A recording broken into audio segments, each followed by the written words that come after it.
Page 6 is saying that Harry and Meghan's Montecito neighbors are over them.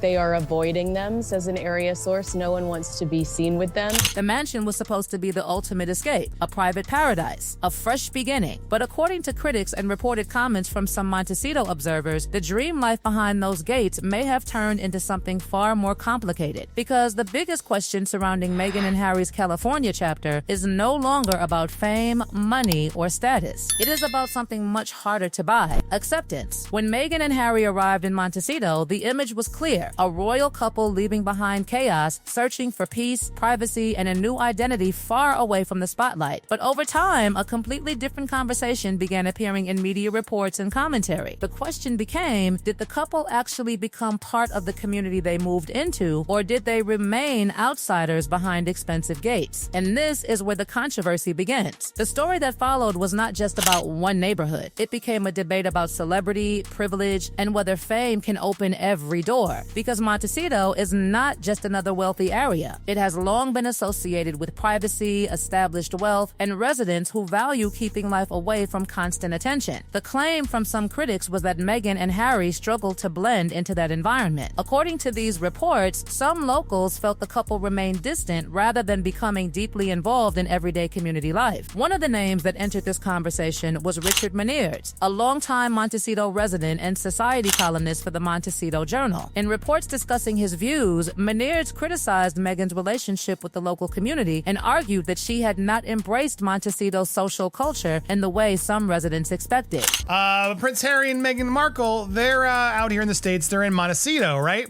Well, humiliation for the duo as Montecito locals issued a damning verdict on them. A neighbor has now explained how he was turned away from the front gates of Meghan Markle and Prince Harry. The phrase that created the biggest reaction was the suggestion that Meghan was not an asset to the community. Those words immediately sparked debate because they went beyond simple criticism. They raised a bigger question. In a place built around connections, relationships, and local reputation, how does someone become accepted? According to Mineards' comments, the issue was not about wealth or fame. It was about participation. He claimed Meghan was rarely seen at community events and did not appear involved in local activities. At the same time, he described Harry as more approachable and friendly, creating a comparison that fueled even more discussion. That contrast became the center of the controversy.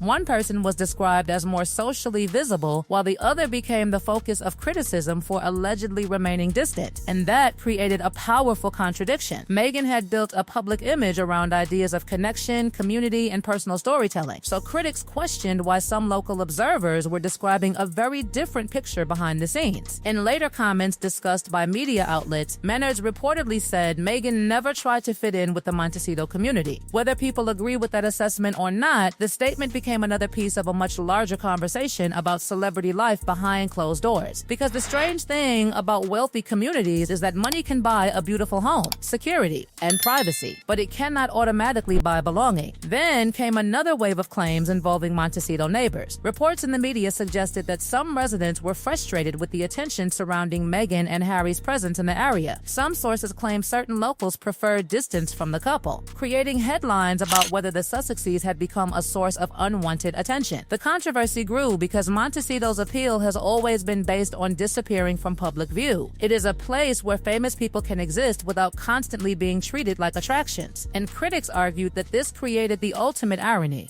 A couple seeking privacy had moved to a community built around privacy, yet their presence itself became a major topic of public conversation. The debate was no longer simply about Meghan and Harry. It became about the collision between celebrity culture and a neighborhood that values staying invisible. But then another story emerged. It's one that critics used as an example of the distance they believed existed between the Sussexes and their neighbors. It involved Frank McGinity, an 88-year-old U.S. Navy veteran who lived near Meghan and Harry's property. According to reports about his memoir, Get Off Your Street, McGinity described an encounter where he attempted to welcome the new neighbors with a CD containing films about the history of the local area. The gesture was simple: a longtime resident sharing something meaningful about the place he called called home, but according to his account, he never got the chance to personally deliver the gift. The story immediately became a symbol for critics who argued it represented a larger issue, a gap between the image of warmth and connection and the reality some people claim to experience. Was it simply a misunderstanding caused by security procedures, or did it reveal something deeper about life behind the gates? The controversy did not stop with the story involving Frank McGinity. In fact, according to reports and commentary surrounding Meghan and Harry's Montecito life, another chapter began when the discussion shifted from neighbors to celebrity circles. The focus turned toward whether Meghan was able to build the influential friendships she appeared to seek after moving into one of California's most exclusive communities. One of the names that entered this conversation was Jennifer Aniston. Reports from outlets such as Radar Online claim that Meghan attempted to establish a connection with Jennifer Aniston after news emerged that Jennifer Aniston was also moving to Montecito. According to those reports, Meghan allegedly reached out through gifts and invitations, hoping to create a friendship with one of Hollywood's most recognizable figures. The reports claim the approach included sending products connected to Meghan's lifestyle brand, including her jam, along with other gifts and invitations. Critics online interpreted the situation as an attempt to enter a more powerful celebrity circle, while supporters argued that sending gifts could simply be viewed as a friendly gesture. But the reaction described in those reports created another wave of controversy. The claim was that Jennifer Aniston did not respond to the invitations and did not pursue the friendship. The story became another example used by critics to argue that Meghan's efforts to connect with certain celebrities were not always welcomed. The discussion became even more intense because it connected back to an older Hollywood story. Meghan and Jennifer Aniston had crossed paths years earlier during the time when Meghan appeared in Horrible Bosses. According to reports, Meghan had admired Jennifer Aniston's career and hoped to build a connection, but critics claim that relationship never developed. That history made the Montecito situation even more dramatic in the eyes of those following the story. They viewed it as a long-running pattern of Meghan trying to gain acceptance from people with established status only to face resistance.